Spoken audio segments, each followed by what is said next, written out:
tema es la antena dipolo eléctrico. Vamos a hablar de este tipo de particular de antena. Bien, vamos aquí.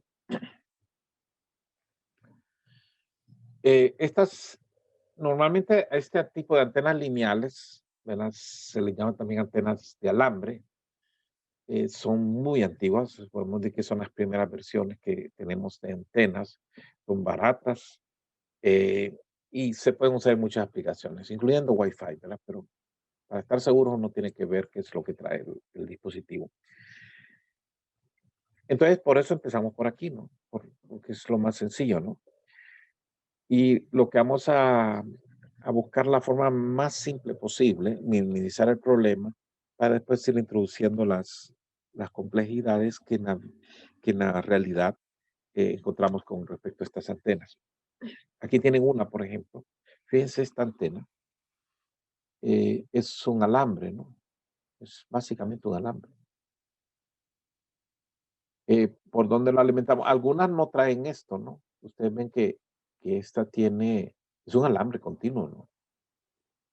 Y lo alimentamos en 2 puntos, ¿okey? Aquí tenemos una línea bifilar,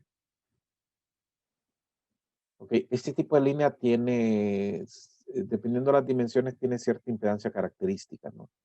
Y acá ustedes ven que esto no se conecta directamente, sino que tiene ¿cómo es que se llama? Una estructura triangular. Y esto tiene la intención de producir un acoplamiento, ¿no? Un acoplamiento adecuado. Ahora usted podría decir, bueno, pero lo que hay es un cortocircuito. No, no es un cortocircuito.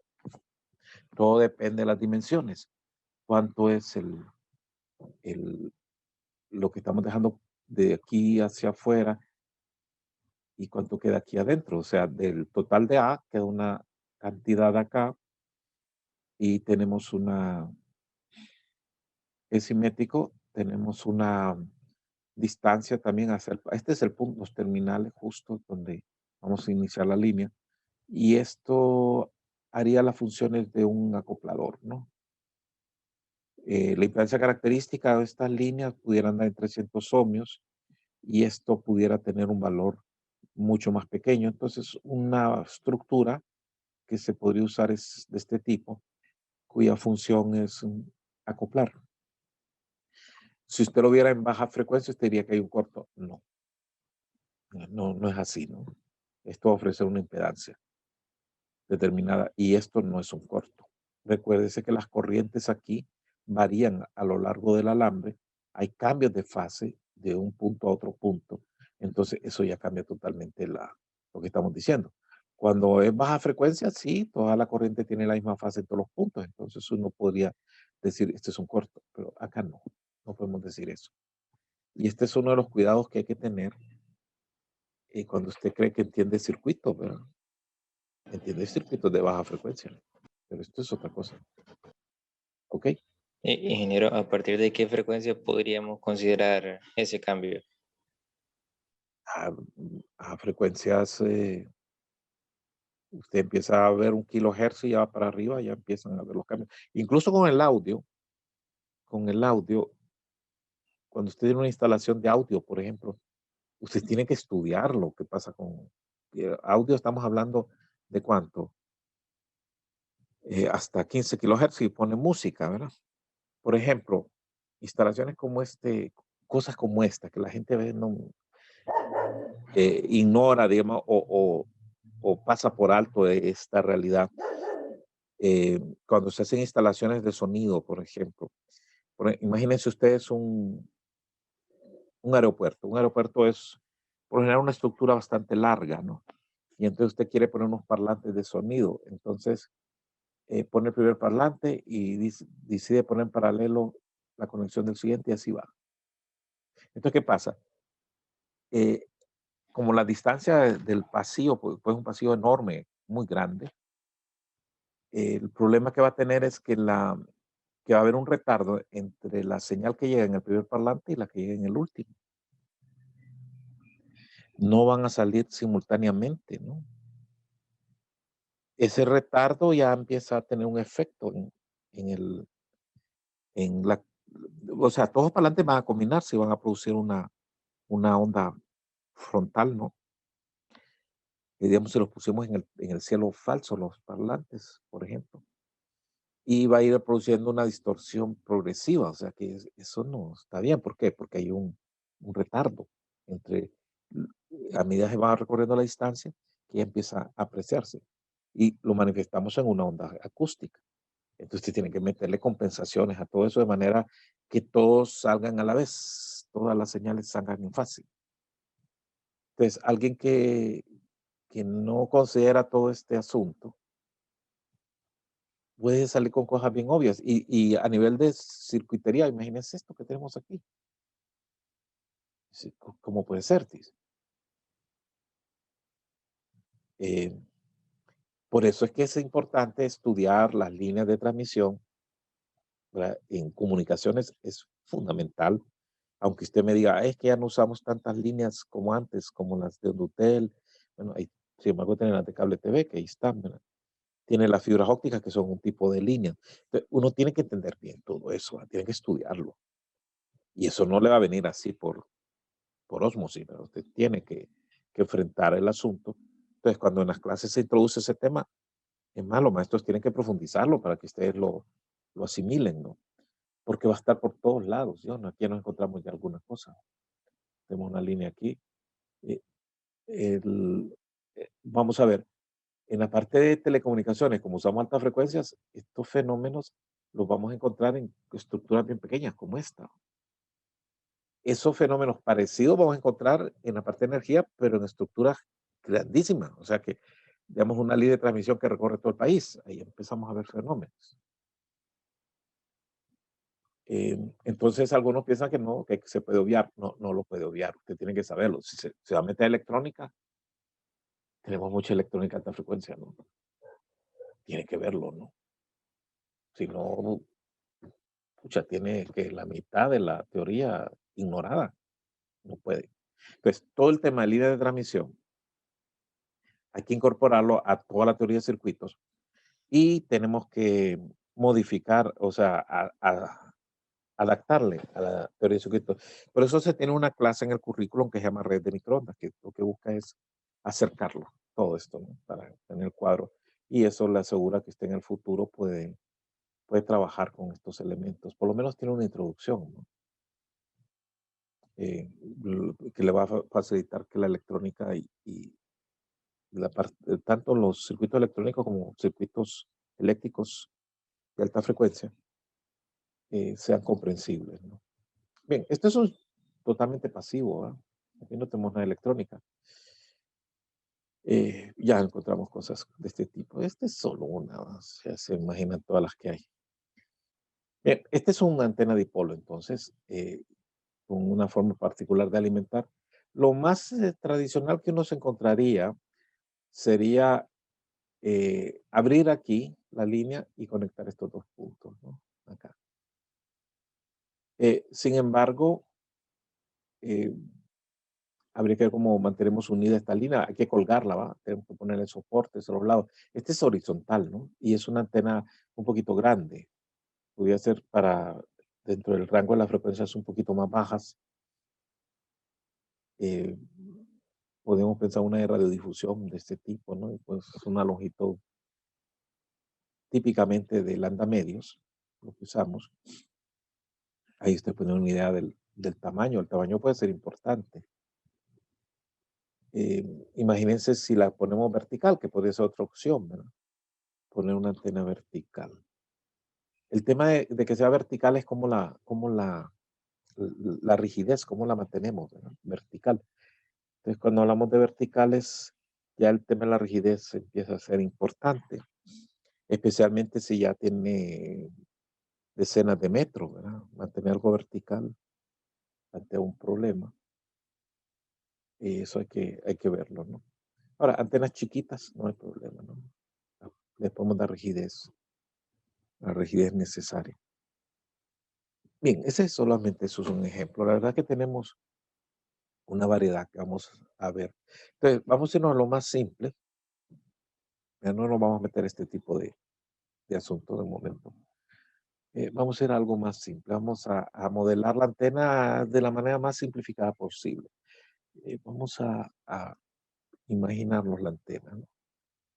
Es un elemento de corriente y vertical, vamos a poner. ¿Ok? Y vamos a hacer algunas asunciones. Eh, Vamos a hacer estas asunciones. Uno, vamos a asumir que el espacio es, o sea, la antena la tengo que poner en algún punto, ¿no? Pero vamos a poner como que está flotando en el espacio, un espacio ilimitado y sin fronteras. Las fronteras van a tener un impacto que va a haber que verlo. Normalmente tenemos otra clase que se concentra en todo esto, ¿no? En el espacio y las fronteras, en la clase de propagación. Aquí, pues, ignoramos las fronteras, o sea, espacio ilimitado, y ignoramos de qué está hecho el espacio, ¿va? Qué tipo de medio. La atmósfera no es homogénea, ¿no? Yo sé que muchas veces dicen el mu y el épsilon, la permitida y la permeabilidad del espacio libre, que es mu cero y x cero, eh, asumimos que la atmósfera es así, pero no es del todo cierto. No es del todo cierto en este sentido, que depende del lugar de la atmósfera, ¿no? La atmósfera no es homogénea. Este es la primera efecto. Entonces, aquí no nos vamos a meter ese análisis. De momento vamos a considerarla que es homogénea. Eso ya se parece al espacio, al vacío, ¿no? Cuando decimos que es homogéneo. Y podemos asumir mu cero, epsilon cero. Pero es eso, una simplificación. Realmente no es así. ¿Ok? En la vida real sí, tenemos que ver esto, porque sí tiene un efecto. Lineal, sí, es lineal la atmósfera que tenemos. Lineal quiere decir que no importa la magnitud del campo, mu y no varían con la magnitud.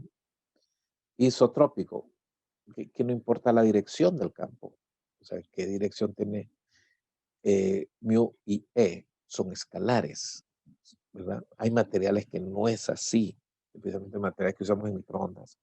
Tenemos ahí unos dispositivos rarísimos, ¿no?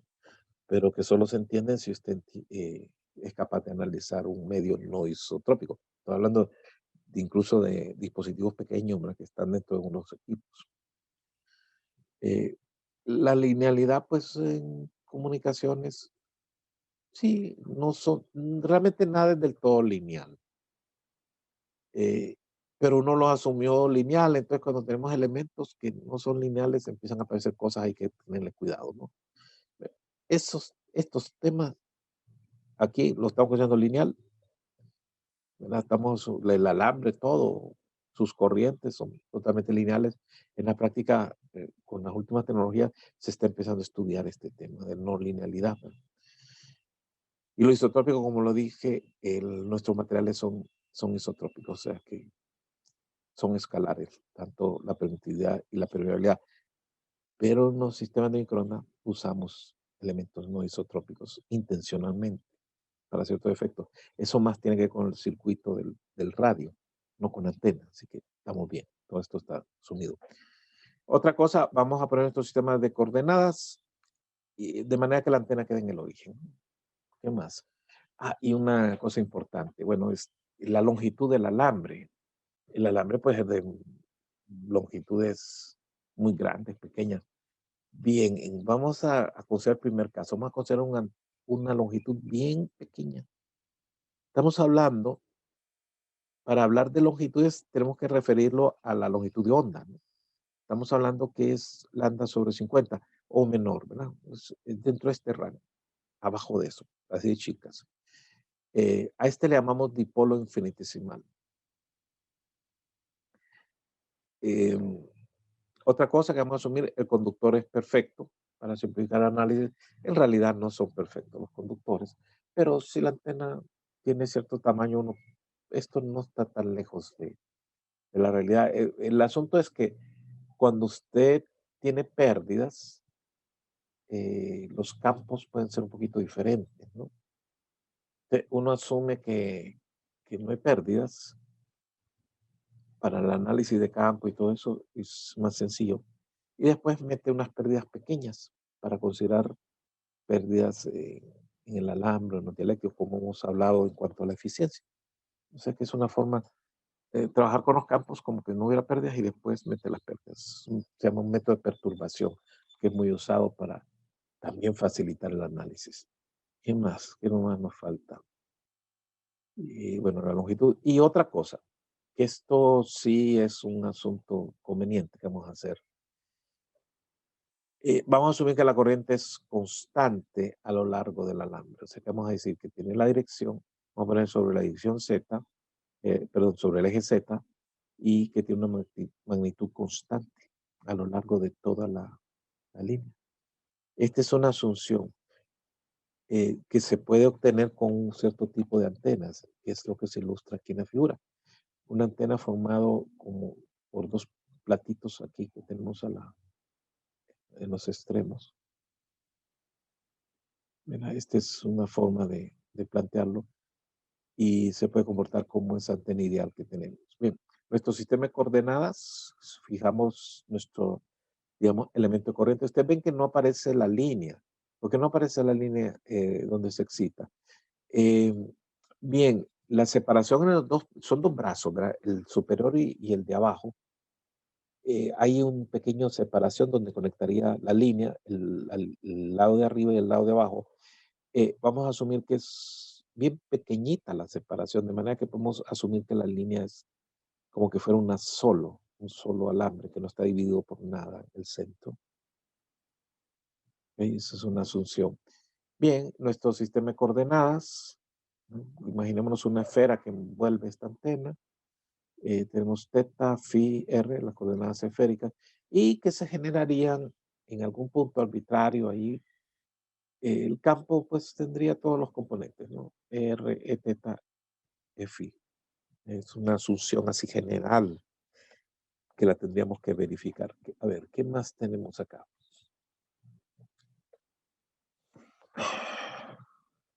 Bien, vamos a repasar esto. Entonces es un alambre lineal infinitesimal de una longitud muchísimo menor que la longitud de lambda, de onda. Ya dijimos lambda sobre 50 en el primer análisis, ¿no? Después vamos a irle subiendo la longitud y vamos a ir viendo. En el origen, eso ya lo tomamos. Aunque los dipolos infinitesimales, lo que estamos analizando ahorita, no son muy prácticos, lo vamos a utilizar para representar antenas de placas de condensador, para la que vimos ahorita, como la Stock Hat Load. Eso está difícil de traducirlo. ¿Ah? Sería como un sombrero, antenas cargadas de sombrero, no sé. No tiene mucho sentido. Eh, Otra cosa es que este elemento de corriente es esta antena chiquita que estamos considerando ahorita, que le estamos llamando infinitesimal, la vamos a usar como un elemento para construir antenas más grandes. O sea, vamos a usar, este se ha convertido en nuestro diferencial de antena, por eso lo estamos analizando aquí. Entonces, para una geometría más complicada, podemos tomar ese elemento como un elemento diferencial. Eh, las placas de los demos se utilizan para proporcionar una carga capacitiva por el fin de mantener la corriente dipolo uniforme. O sea que esas plaquitas que vimos ahí tienen ese propósito. Eh, Se supone que las placas son muy pequeñas, su radiación puede ser insignificante. O sea que no radia de arriba, de la parte de las plaquitas que le hemos puesto, sino que simplemente es para producir el efecto de una corriente uniforme. Eh, Otra cosa que sí no la mencionamos antes. Bueno, el alambre es bastante pequeño, que es esto que hemos dicho, pero también es muy delgado. O sea, los alambres tienen cierto grosor. La pregunta es qué grosor tiene, qué efecto tiene el grosor. Sí, tiene un efecto. Eh, Cambia la distribución de corriente, pero de momento no nos vamos a meter eso y vamos a considerar que el alambre es sumamente delgado, o sea, que es un filamento teórico, ¿no? O sea, no tiene grosor. Eso es lo que estaremos asumiendo. Y la corriente es constante, ¿no? Eso es lo que estaremos considerando de momento. Bien. Bien, ¿cómo vamos a abordar el análisis? Bien, aquí sí ya tenemos que irnos a las ecuaciones de Maxwell. y buscar los caminos para resolver. ¿Qué es lo que tenemos? Estamos empezando con unas fuentes. eh, Generalizando, bueno, podríamos decir una fuente de corriente, una densidad de corriente que aparece aquí, J, ¿ven? Y esas corrientes se van a distribuir en el elemento conductor, que es el que va a producir la generación. Recuerde que son corrientes variantes en el tiempo. O sea, estamos asumiendo una variación de tipo armónico, así que las ecuaciones de Maxwell que ocupamos son en su forma armónica, ¿no? Variante en el tiempo. Esas serían las que estaríamos poniendo aquí, donde estos mayúsculas negritos que aparecen aquí son los fasores. Bien, entonces uno puede conocer la corriente, okay, ponemos todo lo que sepamos de las corrientes y mediante Maxwell podemos encontrar E y H. ¿Cómo lo podemos encontrar? Eh, Tenemos la forma diferencial de las ecuaciones de Maxwell, o puede tomar la forma integral. Si es diferencial, podemos llegar a la forma integral. Podríamos venir desde estas, como digamos, como las cantidades conocidas y tratar de encontrar estas E y H, que son los campos. Una vez que tengamos E y H, podemos derivar los parámetros de las antenas. Entonces, ahí el camino sería encontrar las integrales que son consistentes con Maxwell, que me permiten pasar desde la corriente hasta los campos E y H. Ese camino es complejo y aún en la antena más sencilla, puede conducirnos a unas ecuaciones de difícil solución. Normalmente se recurre a otro camino, que es parte que se ha visto en todo lo que es cuando ustedes vieron el electromagnetismo, tal vez se metieron así sin dar mucha explicación, ¿verdad? Pero se crearon unas funciones que son realmente un artificio matemático. Ustedes se fijan, estos son cantidades físicas, la J y fíjense. La densidad de corriente es una cantidad física. E y H también son cantidades físicas. Pero aquí se recurren a crear, digamos, funciones que son más de carácter matemático, como el vector potencial magnético A. ¿Okay? Es una posibilidad. Se introduce esto, que es un artificio más de tipo matemático. ¿Por qué se hace eso? Bueno, es para simplificar el cálculo. Porque, ¿qué pasa? El A se obtiene por un proceso de integración que es más sencillo que este. Este es muy complejo, pero tiene esa particularidad que es más simple. Obtenemos el vector A y una vez que lo tenemos, pasamos por un proceso de diferenciación, lo cual es más simple que una integración. Entonces, este camino es más factible desde el punto de vista del cálculo. Esto no se va a utilizar, sino que vamos a tomar siempre este camino. De ahí la importancia de entender el papel de estas funciones auxiliares que han sido pues introducidas como un asunto puramente matemático. O sea, A no tiene un significado físico, ¿no? Sino que es algo intermedio. Bien, aquí aparecen otras cantidades como M. Entonces, en esta teoría electromagnética, a medida usted se va introduciendo, va a encontrar que hay cargas eléctricas, hay corrientes magnéticas, pero corrientes eléctricas, que no hay corrientes magnéticas ni hay cargas magnéticas. No las hay porque es nuestra realidad física, pero el mundo pudo haber sido así, que hubieran cargas magnéticas y que hubieran corrientes magnéticas. Desde el punto de vista matemático, las ecuaciones de Maxwell tienen cierta dualidad, ¿no? Son 4 ecuaciones y uno podría tener unas ecuaciones en un mundo imaginario donde sí tenemos corrientes magnéticas. Entonces aquí M es la densidad de corriente magnética y sí podríamos tener un vector potencial eléctrico. O sea que podríamos crear una realidad alternativa donde esto existe como un artificio matemático, M y F. ¿Por qué se hace esto? Porque algunos problemas muy complejos se podrían resolver creando ese, ese mundo ficticio y después hacer operaciones matemáticas que me permitan llegar a las cantidades reales. No nos vamos a meter a ese tipo de análisis, pero aquí se plantea todo el enfoque genérico que tenemos en la teoría electromagnética. Otra cosa es que también en lugar de usar el A, algunos libros usan otro tipo de vector que se llama el pi, que es un poco diferente a este, ¿no? Y igual, pi E, pi H, asumiendo que existiera la corriente magnética. Este seríamos como un mapa de cómo es. Bueno, ¿qué vamos a tomar nosotros? La densidad de corriente eléctrica, y quizás algunos casos más complejos convenga explorar esto y encontrar A y de ahí derivar. Bien. Entonces, en el desarrollo que tenemos de lo que se ha visto atrás en el electromagnetismo, permite establecer, digamos, cómo llegar de las corrientes a los campos. Ahí hay todo un asunto bien teórico, ¿no?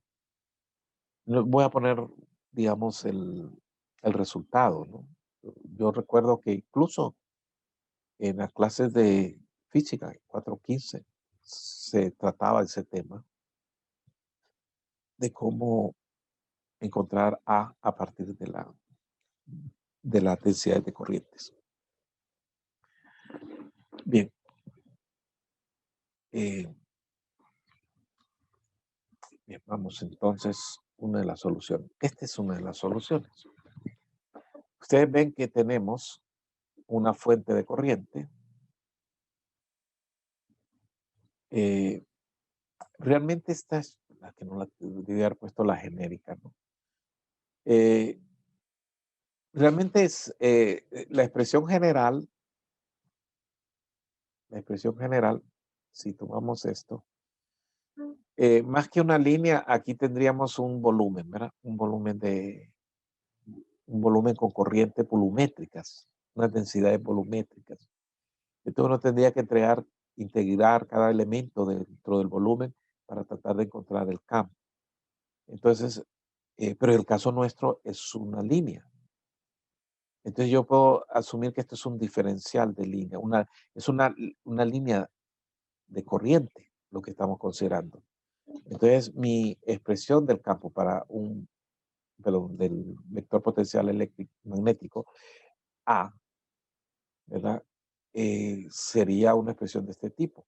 La estamos poniendo en coordenadas rectangulares de momento por conveniencia, ¿no? ¿Por qué? Porque la corriente va en dirección Z. Ya vieron que está en el eje Z. Entonces vamos a asumir que hay una corriente. Vamos a asumir que pudiera tener una distribución transversal.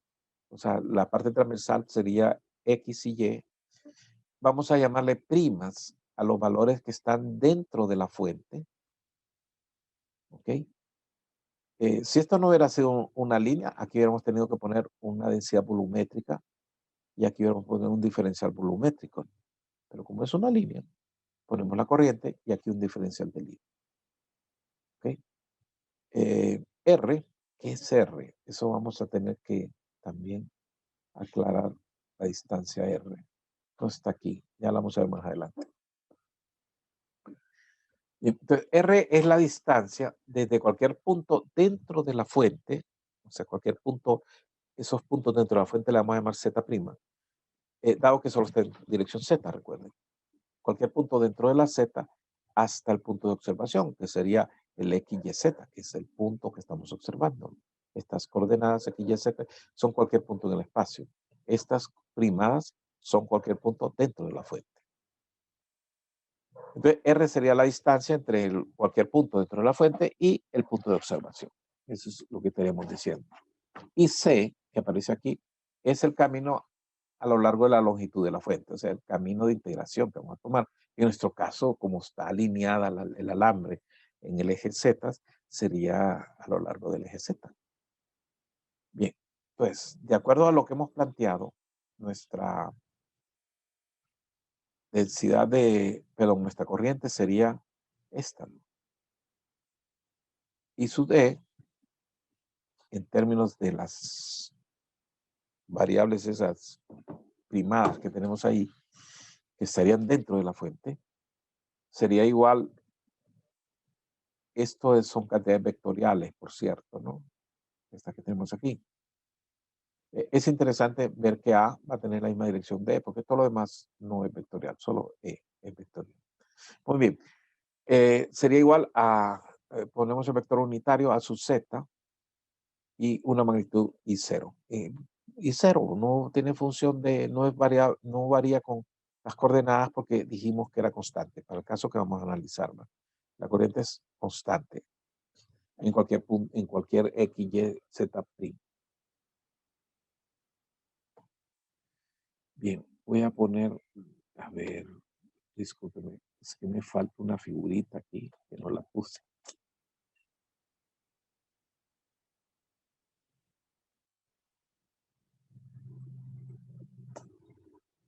Falta una figura. Bueno,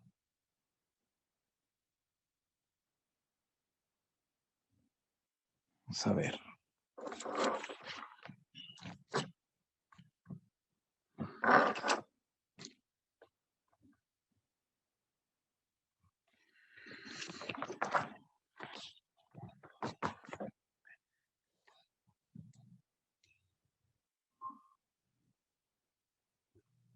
Disculpa un momento, vamos a tratar de...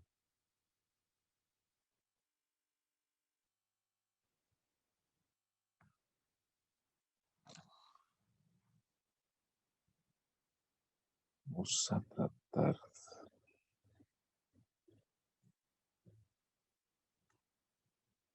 Que el asunto es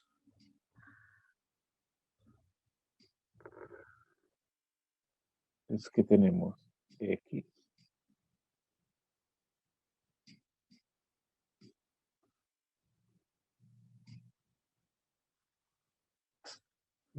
y nuestra antena tendría que estar aquí, ¿no?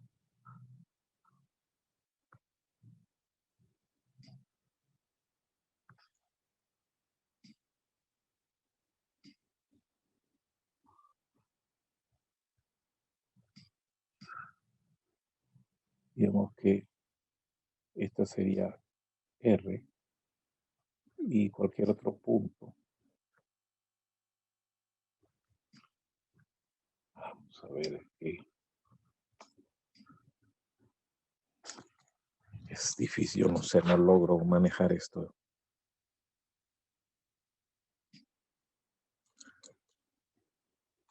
Vamos a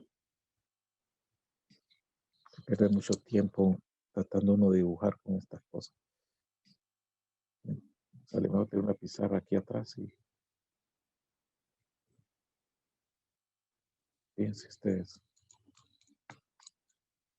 Es muy difícil para mí dibujar, no sé por qué. Bien, ese es el R minúscula, pero recuérdense que la antena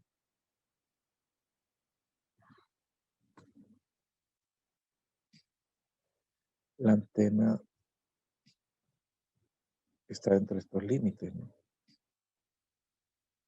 Entonces, cualquier otro punto de aquí sería el Z'. Digamos, esto sería Z'. Y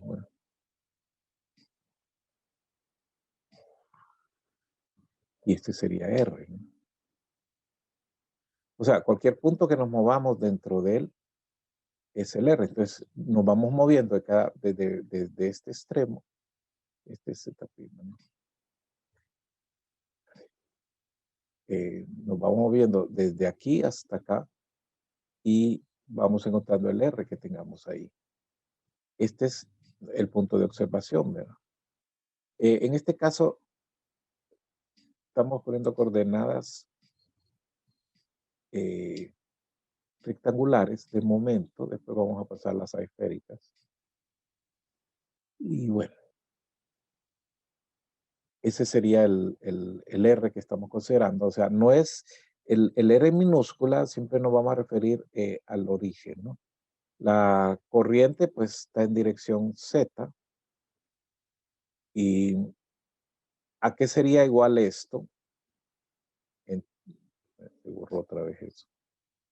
No sé por qué me hace eso así. Bien, eso es lo que tenemos.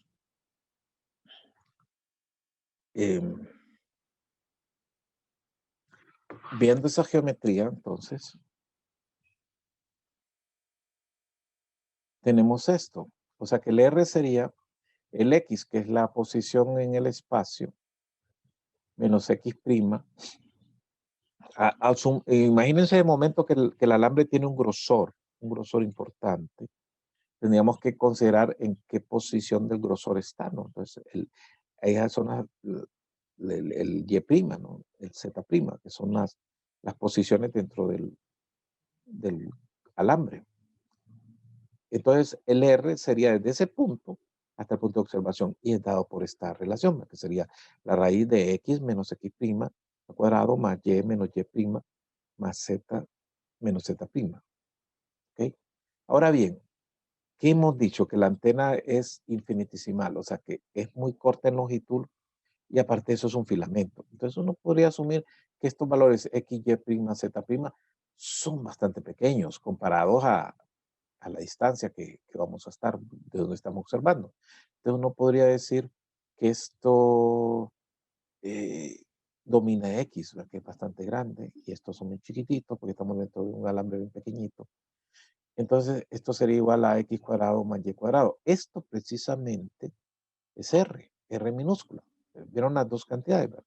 El uno es con respecto al origen, el R minúscula, que es la coordenada, y el R es desde cualquier punto, ¿no? Pero como esto es bien chiquitito, uno dice, bueno, que prácticamente R mayúscula y R minúscula son iguales.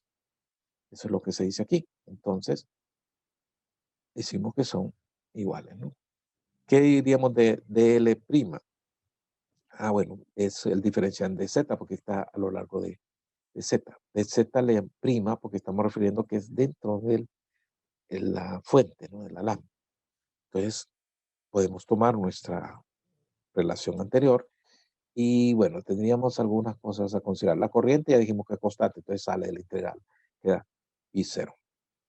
El 4pi ya estaba ahí y teníamos este R que está acá, es R minúscula. Ahora, R minúscula es independiente de Z, de la coordenada aquí, ¿verdad? El R, como vimos la expresión que tenemos aquí, vean ustedes, es función de X, Y y Z, que son las coordenadas de posición, donde estamos observando. Y el de L es de Z', pero Z' no aparece dentro de esto. Entonces sale, es el R que está aquí, ya no es R mayúscula, es R. Y la tendríamos también en el denominador, perdón, en el exponente. También sería R minúscula, sale de ahí. Y sale de la integral. Entonces la integral solo queda el Z'. ¿Desde dónde está dónde? La integral es en C, ¿no? Entonces tenemos centrado el alambrito tiene una longitud L, entonces se extiende desde menos L medios hasta L medios. ¿Okay? Esta integral es simple, es L.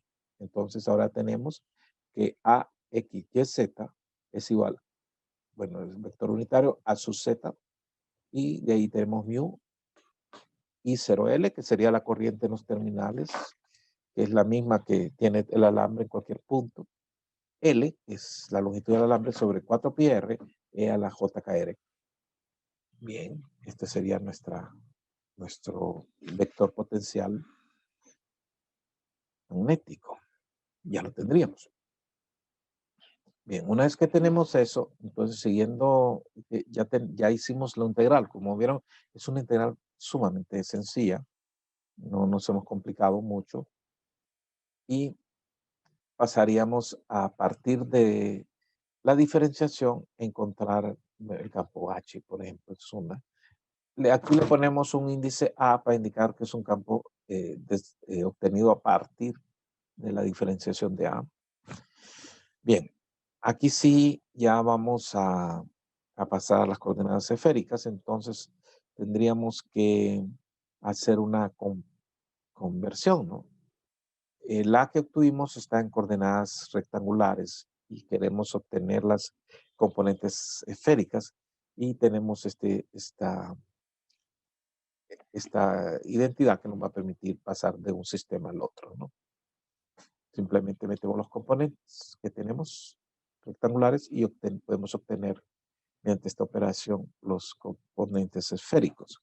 ¿Qué es lo que tenemos? Solamente tenemos un componente en la dirección Z, ¿no? Y tiene la misma dirección de la corriente. Esto es 0, 0. Hagamos las operaciones y ¿qué nos resultaría? Nos salen esos componentes. Eh, sería un componente radial y un componente en la dirección teta, ¿no? Que sería z coseno de teta y menos a z seno de teta. Entonces, ahora tenemos que A se expresaría como la suma de estos dos componentes, ¿no? A sub r más A sub teta. Y esta sería la expresión. O sea, traemos el AZ y lo multiplicamos por coseno y el otro es por menos seno, ¿no? Ya tendríamos esto. A phi, ¿qué pasa con él? Es 0, de acuerdo a la expresión anterior. Bien, una vez obtenidos estos valores, vamos a aplicar el rotacional de A, 1 sobre mu rotacional de A, en coordenadas esféricas. Dado que tenemos los componentes esféricos, ese operador no lo puse aquí. En el texto lo tenemos, en el anexo aparece, digamos, la identidad del caso del rotacional de un vector expresado en coordenadas esféricas. Bien, si solo ponemos los componentes indicados aquí, porque solo tendríamos a r, a teta y a phi lo pondríamos 0 y aplicamos el operador en coordenadas esféricas, obtendríamos que es igual a esto, ¿no? Solo tendríamos un componente en dirección phi dada por esta expresión, que es 1 sobre mu r, la derivada con respecto a r de r a sub teta, la derivada menos la derivada con respecto a teta de a sub r. Hacemos esto. Bueno, ¿qué pasa con los otros componentes? Los otros componentes van a ser 0. Solo tenemos el componente H sub phi. Es el único que sale de la operación. Y si hacemos es, traemos nuestra expresión, la vamos a dividir con respecto a R. Bueno, la derivada, acuerden que tiene dos variaciones aquí, tiene R y teta. Entonces sí, cualquier otra derivada no entraría, ¿va? Pero esta sí, por eso solo aparece este resultado. Hay que hacerlo y podemos agrupar el resultado de esta manera. H sub phi es igual a J, K y 0L, seno de teta sobre 4πr, y agrupamos, y ponemos entre llaves, le damos por conveniencia esta forma, sacamos factor común, que son estas dos cantidades, y a la JKR, y la primera es 1, y la otra cantidad va a ser 1 sobre JKR. Entonces, es compleja, ¿no? Tiene una cantidad que va a ser real y una cantidad que va a ser imaginaria. Recuerda que estos son fasores, así que sí, se espera un número complejo. Cuando queramos obtener las cantidades reales, habrá que sacarle el real de esto, ¿no? Para obtenerlos. Estos son los fasores. Tenemos H. ¿Qué pasaría? Ya tenemos una expresión. Después vamos a ver qué significa eso. Encontrar E. Entonces, también recurrimos a las expresiones que se han derivado de las ecuaciones de Maxwell. Si alguno tiene duda de esto, dentro del libro hay un capítulo 3. En el capítulo 3 usted puede ver todo el repaso de todas las ecuaciones de Maxwell. Y bueno, Esta sería la otra que tenemos ahí. Y ese podría obtener por este camino a partir de A, o podríamos obtenerlo directamente de H, o el rotacional, ¿ver? Esto de las ecuaciones de Maxwell. ¿Ok? Podemos hacer esta operación. Entonces, tenemos solamente el componente H phi, expresamos esto en coordenadas esféricas, hacemos las operaciones y obtendríamos esto. Aquí tendríamos. ¿Qué nos resulta? Que E tiene dos componentes, R, E teta, y E phi es cero, ¿no? No tiene componentes phi. Bien, la dirección de propagación de una onda, esta es, evidentemente es una onda esférica, ¿no? Lo vemos por el cambio de fase que tiene aquí. Siempre que tenemos este tipo de componente, una onda esférica, y se propaga en dirección R, ¿va? También nos da esa información, es la dirección que se propaga.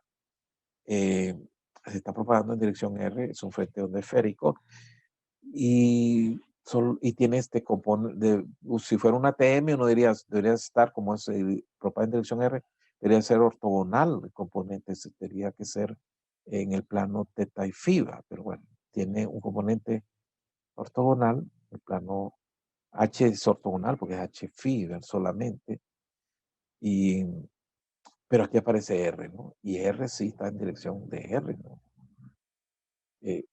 No es una TM, ¿va? Así viéndola, ¿verdad? No. Y otra cosa aquí, bueno, aparecen, miren esto que aparece en paréntesis, aquí aparecen unas variaciones con respecto a R un poco extrañas. Habrá que analizar todo eso para interpretar qué significa este resultado. O sea, la solución puede estar bien para este caso simplificado, pero el valor de este resultado está en que lo entendamos, ¿va? Por ejemplo, podríamos hablar de una impedancia aquí. Bueno, aquí pusimos un neta, ¿va? Que es 120 pi, pero bueno, al tener este componente, ¿qué sentido tiene? ¿Qué sentido tiene en relación a la impedancia? ¿Qué significado va a tener? ¿Va? Si tengo un componente de dirección de propagación, ya no es una TEM. Ok, bueno, lo vamos a dejar hasta aquí. Nos veríamos en la próxima.